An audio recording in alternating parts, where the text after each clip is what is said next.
Hello everyone and welcome back to another tutorial from Finance for Beginners. Today I'm going to show you how you can download and install the Kraken wallet on your smartphone. So let's get started right away. First of all, open up the iOS App Store or the Google Play Store depending on your device. And once you open it up, tap on the search button and then type in Kraken and begin your search.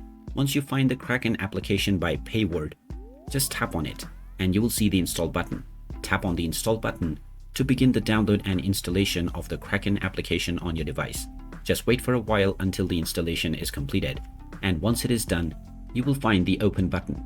Tap on this button to open up the Kraken application on your device. And now you can proceed with creating your new account or logging into your existing one to start using the Kraken trading application. And there you have it. That is how easy it is to download and install the Kraken application on your smartphone.